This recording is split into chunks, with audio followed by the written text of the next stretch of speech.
핵잠수함은 한반도 주변 수호 측면에서 전략적 자산의 자율성을 높이는 핵심 수단이 됩니다. 미국 대통령이 공개적으로 지지를 표명했다는 것은 중국과 러시아의 외교적 부담을 감수하더라도 대북의 억지력 강화와 한미 동맹이 더 중요하다는 결단을 내린 것이라고 볼 수가 있겠습니다. 하지만 논란이 됐죠. 트럼프 대통령 발언이 실제 외교적 효력을 갖는 발언인가요? 네, 최근 한미 정상회담 이후에 한국의 핵 추진 잠수함 건조를 승인했다고 밝혔습니다. 이 발언은 소셜미디어를 통해서 공개가 되었죠. 발언 내용은 나는 한국이 현재 보유한 구식의 어떤 그 기동성이 떨어지는 디젤 잠수함 대신에 원자력 잠수함을 건조하도록 승인했다라고 했습니다. 한미 군사동맹이 그 어느 때보다도 강력해졌다라는 점을 언급하면서 승인 배경을 설명을 했습니다. 하지만 건조 장소 관련된 발언이 논란이 됐죠. 트럼프 대통령은 잠수함이 미국 펜실베니아의 필라델피아 조선소 하나가 들어가는 필리 조선소에 건조하는 것을 구체적으로 언급했기 때문입니다. 트럼프 대통령이 필라델피아 건조를 언급한 것은 한국 정부의 당초 요청했던 핵 연료 공급과 국내 건조와는 좀 다른 측면이 있기 때문에 혼란과 논란을 일으켰습니다. 이재명 대통령이 회담에서 핵 잠수함이 핵 연료 공급에 대한 미국의 어떤 결단을 요청을 했고, 대통령실도 국가안보실장 등 그 이후에 논란의 처음부터 끝까지 한국에서 짓는 것을 전제로 이야기를 했다고 밝힌 바가 있습니다. 국내 건조 의지를 강조했던 것이죠. 한국 정부는 선체와 원자로는 한국에서 만들고 원료는 미국에서 공급하는 방식으로 현실적인 대안을 얘기를 했습니다. 미국 내부 입장은 트럼프 대통령의 발언 이후에 미국 상무부는 미국 내 건조 입장을 고수를 하고 있고 미국 정부 내부의 조율도 진행 중이다라고 밝혔습니다. 한미 정상회담의 합의사항을 담은 공동성명 자료 발표가 핵 추진 잠수함의 건조 장소, 핵 연료 조달 등 세부 사항에 대한 조율의 문제로 좀 지연된다고 밝힌 바 있고요. 그런데 오늘 백악관에서 발표를 했습니다. 이번 회담에서 대한민국이 핵 추진 공격 잠수함에 건조하는 것을 승인했다. 미국의 연료 조달 방식을 포함해서 사업 추진을 위해 대한민국이 긴밀히 협조할 것이다 라고 밝혔기 때문에 우리가 그 핵 잠수함의 추진에 미국의 어떤 승인에 대한 여부는 달라지지 않을 것으로 보입니다. 이것들을 정리하면 트럼프 대통령은 한국의 핵 추진 잠수함 건조를 승인을 했습니다. 건조 장소에 대한 언급이 한국 측의 입장과 차이가 있어서 현재 양국 간의 세부 협의가 진행 중인 상황에 있는 것입니다. 트럼프 대통령이 발언은 미국 국내 정치와 대외 정책의 기조에 상당한 영향을 미치고 있고, 또 잠재적인 어떤 핵 추진 잠수함의 여러 가지 신호탄으로 봐야 할 것이라고 있습니다. 특히 잠수함과 같은 민감한 사항에 대한 미국 대통령의 언급은 한미 양국의 어떤 정책 결정자들에게 여러 가지 논의의 필요성을 던지는 효과를 가져오기 때문입니다. 당장의 어떤 법적, 외교적 효과는 없지만 미래 정책 변화의 어떤 방아쇠 역할을 할 수 있다라고 보기 때문에 이 발언에 우리가 관심을 가질 필요가 있는 것입니다. 핵 추진 잠수함은 민감한 핵기술 관련 사안이죠. 또 핵연료, 또 농축 유라늄에 대한 확보를 위해서 한미 원자력 협정 개정과 또 더불어서 여러 가지 그 예외 규정들을 마련을 해야 합니다. 미국 내에 관계부처와의 협의 또 승인이 필요한 복잡한 절차가 남아 있습니다. 이런 것에 따라서 우리 그 정부는 기존에 합의된 문안을 고수하면서도 미국 측 내부의 여러 가지 문안 요구에 나오고 있고 협의하고 있다고 알려져 있고요. 이러한 것들을 바탕으로 해서 한국의 핵 추진 잠수함의 건조는 승인이 되었지만 어디서 만들고 어떻게 하느냐에 대한 구체적 방법들은 앞으로 우리가 찾아 나가야 될 숙제인 겁니다. 핵 연료를 어떻게 조달할 것인지 이에 대한 구체적인 방법론을 두고 양국 간의 실무진과 또 미국과 그 한국 정부 간의 여러 가지 조율이 계속되고 있는 것입니다. 핵잠 보유 논의가 다시 부상한 이유는 무엇인가요? 크게 두 가지 이유가 있다고 생각합니다. 그 첫 번째는 고도화된 북한의 SLBM, 즉 잠수함 발사탄 미사일이죠. 이 위협에 대한 효과적인 대응에 대한 수단이 필요한 것입니다. 더불어 킬체인의 그 해상 중심의 타격 능력 확보가 필요합니다. 북한의 핵 미사일이 위협에 대응할 수 있는 가장 효과적인 수단을 확보하는 것입니다. 북한의 핵 잠수함 발사 탄도미사일, 우리가 SLBM이라고 하는 것은 지상의 미사일 기지와 달리 위치를 예측하기 어렵고 탐지와 추적이 극도로 어렵습니다. 이는 한국의 미사일 방어체계 KAMD라고 하는 한국의 미사일 방어체계를 회피하고 기습적인 핵 타격을 가할 수 있어서 가장 치명적인 비대칭 위협이라고 꼽히는 것입니다. 이 킬체인은 북한 미사일 발사 징후를 탐지하고 식별하고 결심 타격하는 일련의 타격 시스템을 킬체인의 완성이라고 우리가 말하고 있습니다. 이 핵 잠수함은 수개월간 은밀하게 적의 어떤 그 해역에 깊숙이 잠수할 수도 있어야 하고, 또 북한의 잠수함의 발사 거점을 사전에 탐지하거나 또 발사 직후 은밀하고 즉각적인 보복 타격을 할 수 있는 유의미한 플랫폼입니다. 이는 북한의 핵 공격에 대한 실질적이고 억지력을 제공할 수 있는 것이죠. 이러한 측면에서 핵 잠수함은 원자력을 동력으로 사용하기 때문에 디젤 잠수함과 달리 수중에서 연료 공급 없이 사실상 무제한으로 작전이 가능하기 때문에 북한 해역의 감시나 또는 SLBM의 잠수함 추적에 필수적인 요소입니다. 두 번째는 한국의 지정학적 위치에 비롯되는 전략적 어떤 능력 확보가 요구됩니다. 핵 잠수함은 최고 수준의 전략 자산으로 분류되고 있습니다. 이는 동맹국의 어떤 그 도움 없이 독자적으로 주변국에 대한 해양 감시나 또는 억지력에 대한 투사가 가능하다는 의미입니다. 인도 태평양 지역 전체에 미중 전략 경쟁이 심화되고 있는 요즘, 한국은 미국의 어떤 동맹국과의 안보의 협력을 유지하면서도 자국의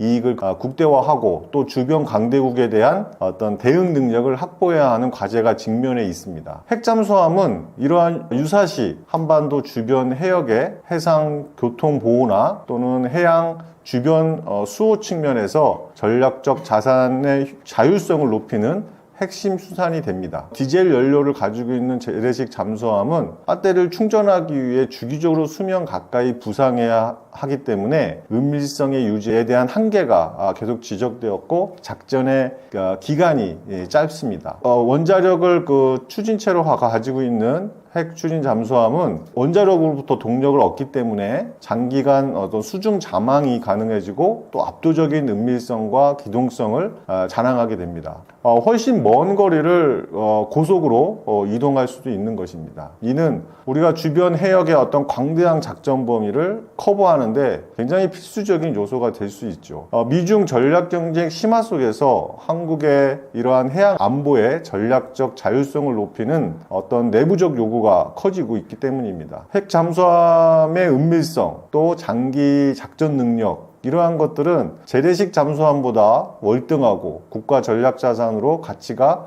재평가되고 있기 때문입니다. 이번 발언은 한미 관계에서 어떤 신호로 봐야 하나요?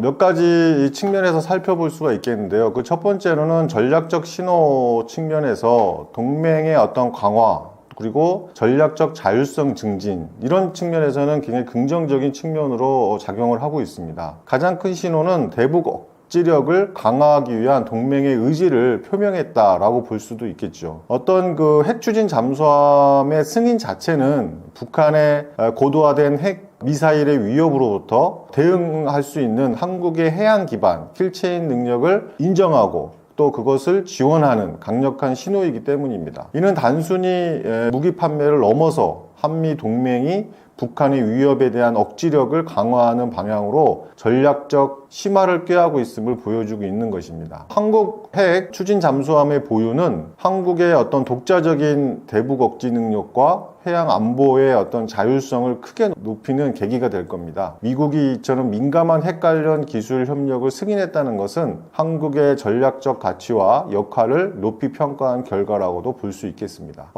트럼프 대통령이 잠수함을 필라델피아 건조로 언급한 부분은 미국의 우선주의에 기조한 한미 동맹에 어떤 강력하게 작용하고 있음을 시사하고 있습니다. 그렇기 때문에 경제적, 정치적인 측면에서 미국 우선주의와 협상력의 우위에 대한 복합적 관계가 작용을 하고 있는 것도 사실입니다. 미국 국내 경제 이익을 강조하면서 잠수함을 미국 내 조선소에서 건조를 요구하고 있는 것은 미국의 일자리 창출 또 제조업 부흥이라는 트럼프 행정부의 핵심 목표를 동맹 이슈까지 투영한 결과인 것이죠. 이는 한국의 오랜 수건 사업인 핵 추진 잠수함 확보를 미국의 어떤 경제적 이익과 연계하려는 고도의 협상 전략으로 해석될 수도 있습니다. 트럼프 대통령은 과거부터 동맹국의 어떤 방위비 분담 증액과 또 미국산 무기 구매를 강조해 왔죠. 이번 발언은 한국이 어떤 전략적 이익을 얻는 대가로 상당한 경제적 비용을 미국에 지불해야 한다는 분명한 어떤 신호의 메시지가 아닌가 저는 그렇게 생각을 하고 있습니다. 그래서 한국 정부가 국내 건조를 전제로 협상을 진행을 하는데 트럼프 대통령이 일방적으로 제3의 장소 필라델피아를 공개적으로 함으로써 여러 가지 합의 내용과 이행 방식에 대한 불확실성이 있고 또 많은 염려를 낳고 있습니다. 이는 향후에 핵연료 공급 문제 등 민감한 이슈에 대한 협상 과정에서 순탄지 않을 수 있다는 것을 신호탄일 수도 있습니다. 결론적으로 이 발언이 전략적으로 대북 억지력 강화를 위한 동맹 의지를 확인을 했지만 경제적 또 정치적으로 미국 우선주의나 반영된 협상 카드가 제시된 것으로 해석할 수가 있겠습니다. 핵잠 추진이 현실화될 경우 NPT나 국제 규제에 걸릴 여지는 없는 건가요? 네, 매우 높은 허들이 있습니다. 한국이 핵 추진 잠수함을 추진하면서 NPT 핵 확산 금지 조약의 체계 내에서 비핵무기국의 어떤 지위를 유지하면서 군사적 어떤 목적으로의 핵 추진을 인정받아야 하기 때문입니다. 이 경우에는 IAEA의 엄격한 사찰과 투명성 확보가 필수적이죠. 현실적으로 미국과 영국 그리고 호주가 협력하는 그 AUKUS의 모델처럼 동맹국과의 어떤 특정 핵기술 공유 협정을 통한 우회적인 협상 방법이 가장 현실적일 수 있습니다. 그렇지만 이 역시 중국과 러시아의 어떤 그 국제적 어떤 그 반발을 불러올 수도 있죠. 그렇기 때문에 몇 가지 측면에서 좀 구체적으로 살펴보면 NPT 및 핵 연료 규제의 여러 가지 핵심의 허들이 있을 수 있습니다. 한국은 NPT 체제 내에서 핵무기 보유국입니다. 그러면서 평화적 목적의 핵 이용만 허용되고 있는 것이죠. 핵 추진 잠수함에 관련된 핵심적인 국제 규제를 보면 핵 추진 잠수함은 일방적으로 고농축 우라늄, 그러니까 우리가 HELEU의 어떤 그 20% 이상, 그러니까 고농축 우라늄의 20% 이상의 연료를 사용해야 한다. 그리고 군사 목적으로는 20% 이상 농축된 우라늄을 생산하거나 보유하는 것은 NPT 체제의 한미 원자력 협정에 따라서 엄격히 금지된다. 이렇게 명시되어 있습니다. 그 IAEA의 국제 원자력 기구의 안전조치 협정은 핵 어떤 분열성에 대한 물질이나 또 군사적 목적의 어떤 그 핵무기로서의 사용 이런 것에 전용을 막기 위해서 사찰과 어떤 그 투명성을 확보하는데 필수적인 요소로 가지고 있습니다. 이 NPT는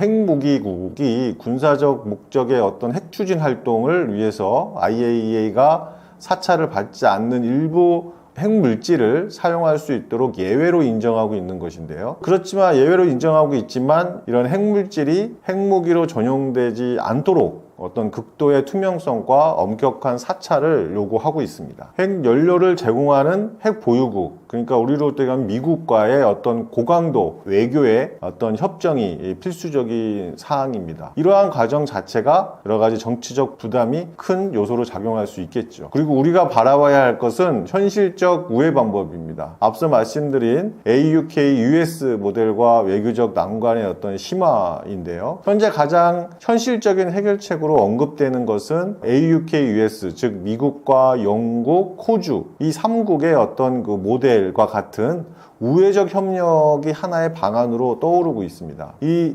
AUKUS 모델의 특징은 미국과 영국이 호주에게 핵 추진 기술이 적용된 잠수함을 제공을 하고 또 핵 보유국으로부터 봉인된 핵 연료를 공급받아서 잠수함을 장착하는 겁니다. 호주는 핵물질을 직접 농축하거나 재처리하지 않고 미국이나 영국이 핵잠수함을 제작을 해서 그 핵연료를 장전해서 제공하는 것이죠. 호주가 핵물질 사찰의 의무를 우회할 수 있도록 허용하는 새로운 선례를 만들었던 예이기도 합니다. 이러한 측면에서 한국은 여러 난관을 극복해야 할 요소가 있습니다. AUK, US의 어떤 모델처럼 미국이 비핵 보유국의 핵 기술을 제공하는 것은 매우 이례적인 경우입니다. 한국이 이를 적용받으려면 한미 원자력 협정을 개정하거나 또는 특별한 예외 조항을 신설해야 하기도 합니다. 호주와는 달리 한국은 중국과 러시아, 북한과의 국경을 맞대고 있습니다. 이는 지정학적인 여러 가지 요충지로 작용을 하고 있죠. 한국의 핵 추진 기술을 제공하는 것은 이들 국가에게 강력한 핵 확산 신호를 비출 수도 있고, 또 제시된 내용처럼 중국과 러시아 등의 국제적 반발을 불러올 가능성이 매우 높습니다. 트럼프 대통령이 필라델피아 건조 발언했던 것처럼 또 미국의 어떤 기술과 또 연료를 독점적으로 제공하고 통제하는 경우 한국은 국내 건조를 통한 기술의 어떤 자립과 또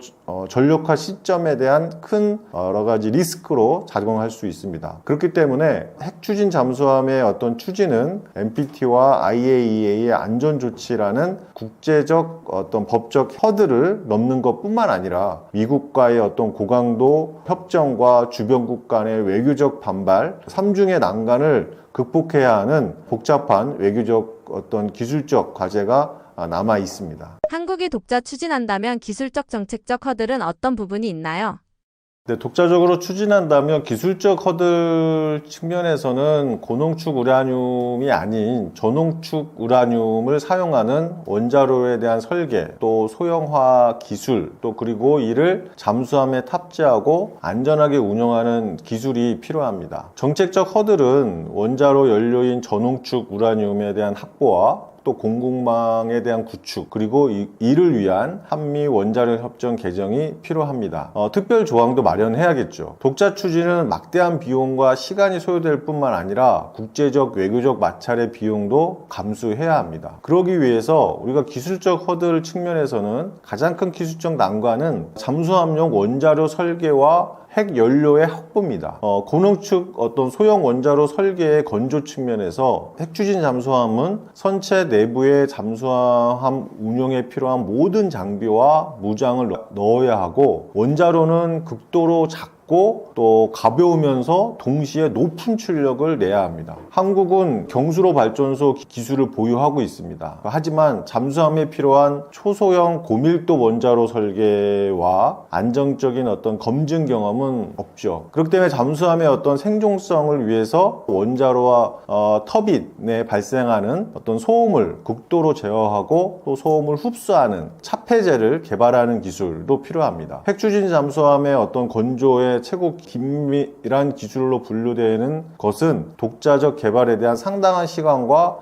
비용이 소요되기 때문입니다. 그리고 우리가 고농축 핵 연료 확보와 처리의 문제에서도 기술적인 측면에 대한 여러 가지 허들이 될 수 있고 극복해야 할 과제입니다. 핵추진 잠수함이 장기간 운용되면서 20% 미만의 저농축 우라늄을 사용하더라도 핵 잠수함용으로 특화된 고밀도 고성능 핵 연료가 필요합니다. 만약에 일방적인 어떤 20% 이상의 고농축 우라늄이 사용되게 된다면 한국은 이를 생산할 수 있는 농축 시설이 없고, 또 이는 곧 핵 확산 금지조약 위반이 될 뿐만 아니라 한미 원자력 협정 위반에 직결되기 때문입니다. 그래서 사용된 핵 연료는 고준위의 어떤 폐기물을 안전하게 처리를 해야 합니다. 재래식 원전과 달리 핵 추진 잠수함의 어떤 원자료에 어떤 특수 시설 설계가 필요한 이유입니다. 이 연료를 안전하게 교체하고 또 재처리하는 기술, 또 이런 시설을 독자적으로 운영할 수 있는 기술, 이러한 것들이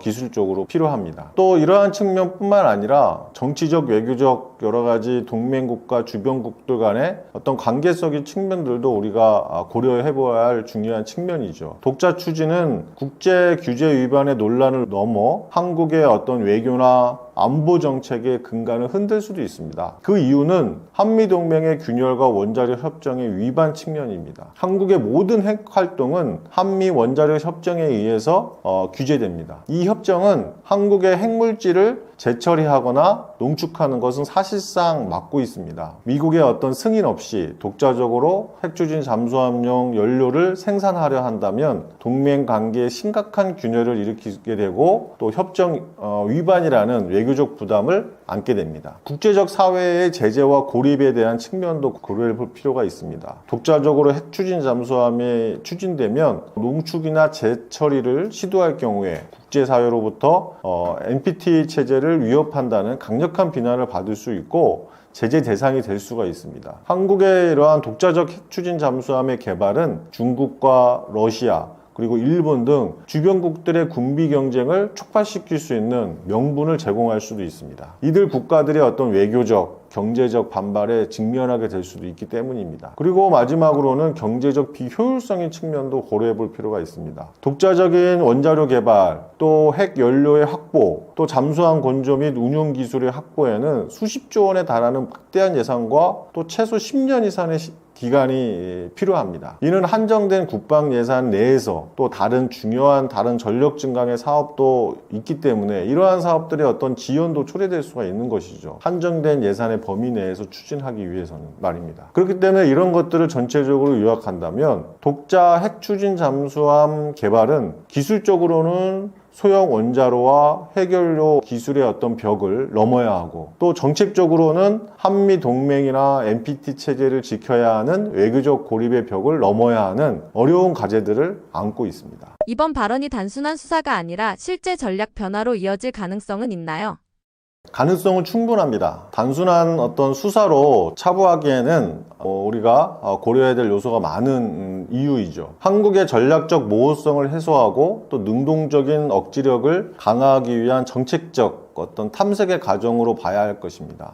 다만 실제 전략 변화로 이어지기는 어려울 것으로 보입니다. 한미 간의 고위급 전략 협의와 또 국내 언론의 합의 그리고 국제사회의 이해와 지지를 얻는 과정이 선행되어야 하기 때문입니다. 트럼프 대통령이 필라델피아에 건조하는 발언들은 미국 내 경제적 이익을 직면해서 내세웠지만 이는 핵 추진 잠수함의 민감한 전략 자산의 확보에 대한 한국의 어떤 비용 지불의 의지를 전제로 승인했다는 것을 의미합니다. 일단 최고 지도부 차원에서의 어떤 거래가 성립된 이상 단순한 어떤 공약으로 끝나기는 어렵습니다. 핵추진 잠수함은 NPT의 체제와 미중 경쟁이라는 매우 민감한 외교적 사안이 같이 맞물려 있다고 봅니다. 미국 대통령이 이 문제에 대해서 공개적으로 지지를 표명했다는 것은 중국과 러시아의 어떤 그 반발에 외교적 부담을 감수하더라도 대북의 억지력 강화와 동맹의 이익이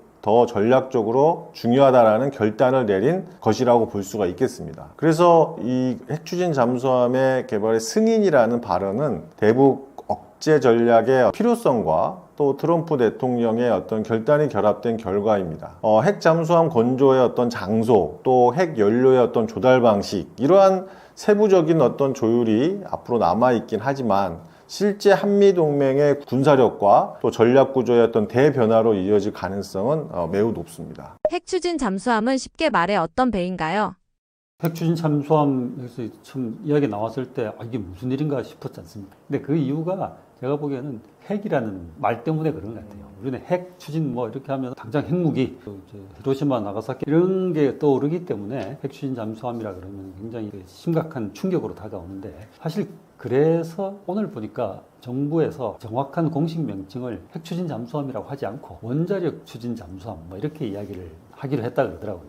이게 사실 그 말이 더 정확한 느낌을 주는 거라고 봐요, 저도. 왜냐하면은 우리 저 발전소 있지 않습니까? 그것도 다른 말로 하면 핵발전소죠, 그죠? 그 원자력 발전소는 우리가 핵무기를 만드는 데 쓰는 건 아니니까요, 그죠? 이제 잠수함도 핵 추진 잠수함은 그냥 잠수함하고 똑같은데 연료를 이제 원자력 발전을 통해서 쓴다, 이런 의미에서 기존의 일반 잠수함하고 다르다는 것이죠. 그래서 이제 어떤 사람들은 이렇게 이야기합니다. 보통 잠수함은 디젤 연료를 쓰죠. 디젤 연료라는 게 결국 석유에서 나오는 그런 화석 연료죠, 이게. 근데 디젤 연료를 쓰면은 일단 디젤 연료를 계속 어디선가 공급을 받아야 되지 않습니까? 디젤 가져와야 되는데 그러려면은 최소한 뭐 얼마에 한 번씩 그 지상에 나와서 연료 공급을 받아야 되는데 그 대신에 원자로를 이제 하나 갖고 다니는 거죠.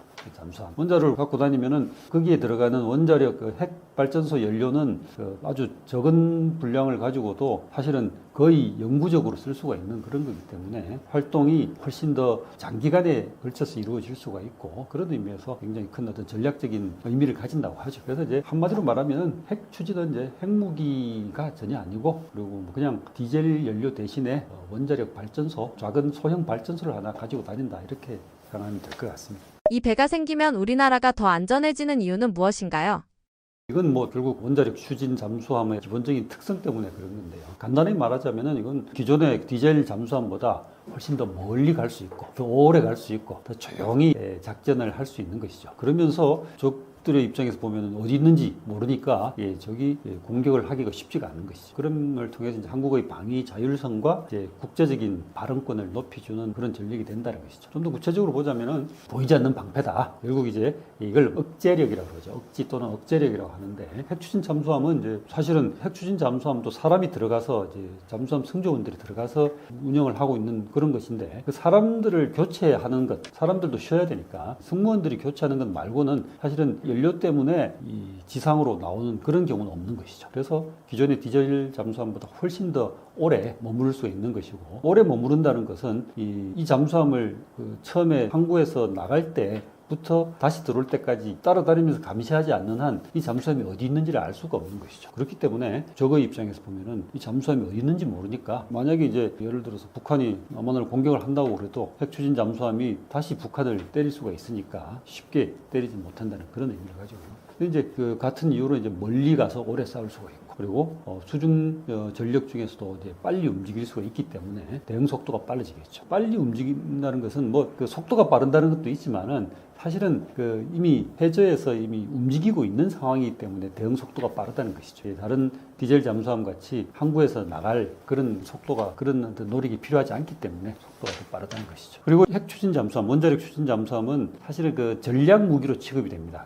전략 무기란 거는 핵 미사일이라든지 또는 전략 폭격기 같이 한 나라의 운명을 큰 부분에서 좌우할 수 있는 그런 무기를 전략 무기라고 하는데 그 원자력 추진 잠수함은 전략 무기로 들어가서 국제사회에서 발언권도 커질 수 있는 것이죠. 그래서 이제 당연히 한미 동맹이라는 역할도 강화를 할 수가 있는 것이죠. 근데 이것이 100% 긍정적인 것만 있는 것은 아닙니다. 당연히 한국이 원자력 추진 잠수함을 가진다 그러면은 대통령도 설명을 하면서 북한과 중국에 더 잘 대응을 할 수 있다라고 이야기를 했지 않습니까? 그러면은 북한하고 중국이 한국의 핵 추진 잠수함을 예를 들어서 처음에 한 4대 정도 있다가 나중에 40대까지 늘린다. 그러면은 자기들도 늘려야 된다 이렇게 생각을 하겠죠. 그러면 이제 군비 경쟁이 일어나는 것이고 군비 경쟁이 일어난다는 것은 서로 그 군사력이 더 강해진다는 거기 때문에 긴장이 더 높아진다는 것이라서 절대 좋은 건 측면만 있는 것은 아니죠. 한국이 사실은 뭐 핵추진 잠수함 이런 것은 그 연료의 문제이기 때문에 한국의 원자력 발전소 다 가지고 있지 않습니까? 여러 가지 문제도 있지만은 그래도 여전히 그 한국 전력 생산 도움이 되니까 그런 측면에서 일단 원자력으로 추진되는 잠수함이 있다고 해서 그게 엄청나게 부정적인 것은 아니라고 봅니다. 조선업의 호황이 예상되는데요. 우리나라 경제에 직접적인 이익은 어떤 것들이 있나요? 사실은 잠수함이니까 당연히 조선업 이렇게 연결이 되겠지만은 조선업은 아무래도 뭐 그 전형적인 그 소위 말해서 헤비 인더스트리 중공업이죠. 중공업이 이제 한 국가에 미치는 영향은 그 파급 효과가 크기 때문이죠. 뭐 좀 세부적으로 보자면은 뭐 예를 들어서 자동차도 마찬가지인데 자동차 만들면은 그 부품이 엄청나게 많이 들어가지 않습니까? 그래서 이제 당연히 이제 그 부품을 만드는 그런 업체들이 또 성장을 하게 되고 그러면서 고용도 늘어나게 되고 그런 영향을 가지게 되죠. 그걸 이제 파급 효과라고 그러는데 조선은 차보다 훨씬 더 크니까 당연히 그런 어떤 파급 효과가 더 크게 되겠죠. 그리고 이제 조선업은 주로 이제 국내 소비용뿐만 아니라 상당 부분 해외 수출하는 것이기 때문에 수출에 의존을 많이 하고 있는 한국 입장에서는 큰 도움이 되는 것이죠. 그리고 조선도 사실은 모든 게 다 이렇게 고부가가치는 아닙니다. 조선업 중에서도 일부 저부가가치도 있고 고부가가치가 있는데 한국이 지금 가지고 있는 기술 또는 뭐 지향하는 방향 이런 것은 높은 부가가치 쪽이기 때문에 이런 제조업 육성하는데도 큰 도움이 되지 않을까 이렇게 해석을 많이 하고 있습니다. 예, 그리고 이제 이번에 트럼프 대통령이 당선되고 꾸준히 이야기가 나왔지만 미국이 한국과 조선 협력을 하겠다 이런 이야기를 많이 했지 않습니까? 근데 그 이유가 중국이 조선업을 엄청나게 이게 역량을 강화시키면서 배를 엄청나게 찍어내고 있거든요. 걔들 신문 방송에서 나오는 보도를 보면은 그런 표현을 쓰고 있어요. 중국이 거의 이제 매일 한 척씩 과정을 해서 매일 한 척씩 찍어내고 있다 이런 표현을 쓰고 있습니다. 그 말은 무슨 말인가 하면은 그만큼 배를 만들 만한 역량이 된단 말이죠. 근데 배를 만든 역량이라는 것이 그냥 그 철판만 있다고 되는 건 아니지 않습니까? 시설이 있어야 되고, 그리고 그 시설을 움직일 수 있는 어떤 기술자들이 있어야 되고, 인력들이 있어야 되고, 그리고 거기에 부품을 공급할 수 있는 업체들이 있어야 되고, 이런 게 다 종합이 돼야지 되는 건데, 그게 하루아침에 이루어질 수는 없는 거죠. 근데 이제 사실은 조선은 미국이 가장 강력했습니다. 2차 대전 무렵까지는. 2차 대전 지나서 어느 정도까지는 미국이 가장 강력했었는데, 그 이후에 어느 순간 일본과, 그 다음에 일본 이후에는 한국, 그리고 이제 최근에는 중국이 조선 역량을 강화해서 사실 이 한국, 중국, 일본이 지금 세계 조선의 거의 대부분을 차지하고 있다고 보면 된다고 이야기를 합니다. 이게. 그래서 이제 이런 미국이 한국의 조선 역량을 높이 평가해서 같이 협력을 하자고 하는 것은 결국 안보 문제 때문이죠. 군함, 전함 이런 것을 만들어 나가는데 필요한 역량이 미국으로서는 안 되니까 한국과 협력을 해야 되겠다. 그런 이야기를 하고 있는 것이죠. 그런 의미에서 조선업은 국가 안보 이런 것에도 직접적인 영향을 미친다고 보여집니다. 교수님이 보시기에 K조선의 기술력 및 수출 전망 어떻게 보시나요? 아까도 말씀드렸지만은 세계 조선의 최고 역량을 갖추고 있는 데가 이제 한국, 중국, 일본인데 한국 역량이 부가가치가 높은 그런 선박들을 설계하고 건조할 수 있는 능력을 갖추고 있다고 이야기를 합니다. 우리가 잘 알고 있는 회사들 현대중공업이나 하나오션, 삼성중공업 이런 조선사가 이제 고부가가치라고 하는 LNG 운반선이라든지 대형 컨테이너 이런 선박들을 이미 설계하고 개조해 왔으니까 기술 측면에서는 한중일 중에서도 가장 뛰어나다라는 평가를 하기도 하는데. 물론 중국하고 일본이 뛰어난 부분도 있겠죠. 어쨌든 부가가치가 높은 그런 선박들을 설계하고 건조할 수 있는 능력을 갖추고 있다. 세계적으로 친환경 디지털 전환 기술도 지금 많이 강조가 되고 있는데 이런 부분에서도 한국이 장점을 가지고 있다고 평가를 합니다.